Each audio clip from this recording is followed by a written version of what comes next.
பேசினாலும் சாகத்தான் போறோம், பேசாம இருந்தாலும் சாகத்தான் போறோம். ஏன் அதை பேசிவிட்டு கேள்விகளை கேட்டு விட்டு செத்து போவோமே, அதற்கு ஏன் இங்க நம்ம யாருக்கும் துணிச்சல் வர மாட்டேங்குது? தொடர்ந்து இந்த டிஎன்பிஎஸ்சி தேர்வுகள்ல வெறும் முறைகேடுகள் மட்டுமே நடந்துகிட்டு இருக்கு. இங்க இருந்து நீங்க கேரள அரசை எடுத்துக்கோங்க.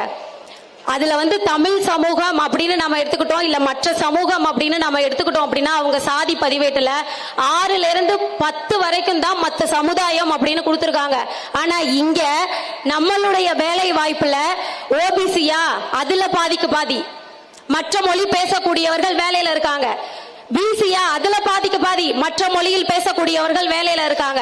இல்ல அதை தாண்டி எஸ்சி எஸ்டி ஸ்டூடெண்ட்ஸா அதுலயும் மற்ற மொழிகள் பேசக்கூடியவர்கள் வேலை வாய்ப்புல இருக்கிறாங்க. இதோ இங்க நம்ம தனலட்சுமி ஸ்ரீனிவாசன் கல்வி நிறுவனங்கள் இருக்குல்ல, மருத்துவ கல்லூரி இருக்கு, மற்ற கல்விகள் இருக்குல்ல, இதுல எத்தனை தமிழர்கள் இருக்காங்க விரல் விட்டு எண்ணி விடலாம் நம்ம. அப்ப அந்த அளவுக்கான முறைகேடுகள் மட்டும்தான் இங்க என்ன பண்ணிட்டு இருக்கு அப்படின்னா இந்த தேர்வுகள்ல நடந்துகிட்டு இருக்கு. அப்ப இதுல இருந்தெல்லாம் விடுபட வேண்டும்.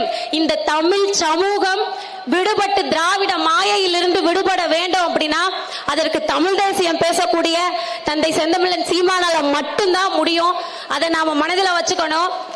நீங்கள் எதிர்பார்க்காததை விட சிறந்த ஆட்சி தந்தை செந்தமிழன் சீமான் ஆட்சியில மட்டும்தான் மலருன்னு சொல்லி வாய்ப்புக்கு நன்றி கூறி விடைபெறுகிறேன். நாம் தமிழர்.